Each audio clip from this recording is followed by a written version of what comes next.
This is going to be a very quick examination briefing on doctrines and dogmas as they pertain to us today in this time. There are actually two sets of these doctrines and dogmas.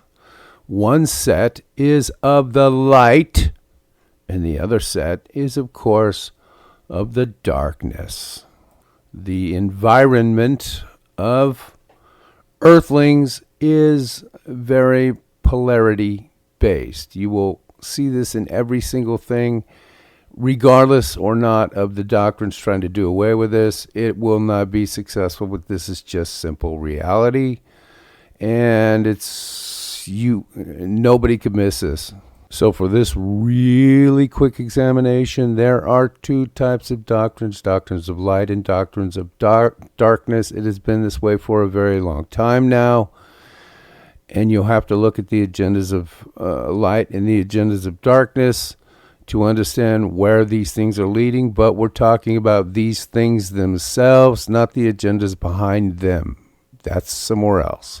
The doctrines and dogmas of the light are actually in alignment with the light. They bring enlightenment. Enlightenment, very important word. And for all of you people that have been confused by religious doctrines, and some of the bad ones, that try to tell you, oh, no, there's no such thing as enlightenment. Well, if you read the Greek, read Paul in the Greek sometime, you'll see that the word enlightenment surely does pop up. Okay, no more on that. I just threw that in there as a little sidebar note because it drives me absolutely nuts when I think about it. But the doctrines and dogmas themselves, these things are tools. They are tools. They are tools to be used on one of the four components, to be used with, rather, the four components. Unfortunately, the darkness ones are used on us, but it is the doctrines and dogmas of light that are used in a good way. Okay, keep that in mind, please. Because the mind component is the consciousness component. It is the helm. It is the helm. It is really in a governing position of how we wield ourselves on planet Earth from day to day. Remember this one simple thing, and I'm going to throw this in, and it comes from Jesus, but I'm going to throw it in. Do unto others as you would have them do unto you. Very simple, very easy, very basic stuff having to do with karma. And why am I using a term like karma? Because we live in this time and not some time of hundreds of years ago. We live in this time. This is for the here and now. But he was advocating this so you get a good karmic outcome. You already know, it's already written into your heart. Hey, don't be mean to people. Don't step on them. Don't walk on them. It's perfectly good to get everything you want in life, or at least go after it. That's part of your happiness factor. But to step on people and abuse people and treat them like some sort of fodder to be manipulated to get what you want, this is not what Jesus is advocating when he says, do unto others as you would have them do unto you. Enough on that. All of the teachings of the Christ, absolutely all of the teachings of the Christ are designed, are understood, a better thing to say is are explained in such a way where it does create a good karmic outcome. Okay, your life goes better, your life goes smoother when you follow these things because of our design. But the importance of the doctrines and the dogmas are very important.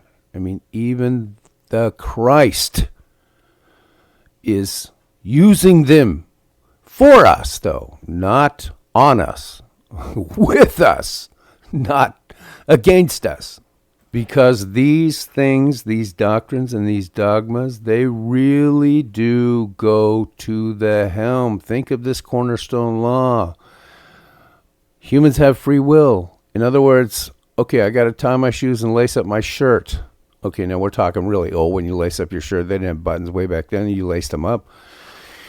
That takes free will. I have to walk over here and get some water. That takes free will. I have to do this. That takes free will. Everything you do, everything you think, everything you are, it is derived through free will. It's very important that you understand this. And I'm sorry, John Calvin, but you're wrong. John Calvin was wrong. He was wrong. Okay? Apologies to the Calvinists out there. Hey, we all live on this planet together, but this is the here and now time, and it's time for here and now solutions. So we need to cut through some of this stuff, okay? Because this is just a quick examination briefing, we're going to just make another point or so and call this a wrap. Today we live in a time that is utterly confusing to the mind. That is the consciousness realm of you, your four components. Because we have so much data flying at us, and because everything has been so confused by the institutions, you'll have to catch that in another part. We're not going to go into it now. It's way too complicated. But it has to do with doctrines of darkness and dogmas of darkness, and need I say any more?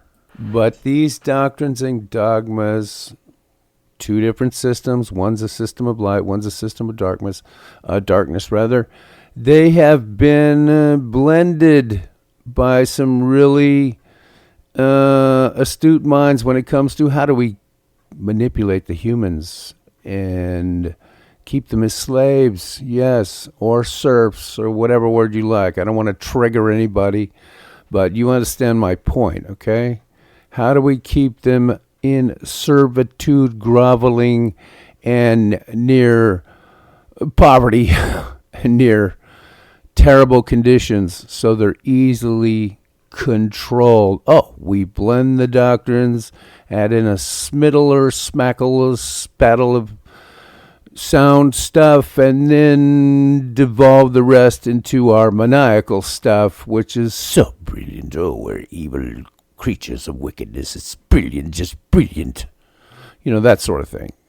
And we actually live under the influence of that, which is really unfortunate, because if you're not truly grounded in the doctrines and dogmas of light, and I don't care where you get it from, I'm not an advocate of you can only do this and you can only do that. No, this is planet Earth. We know that so much stuff has come out, and more stuff will be coming out.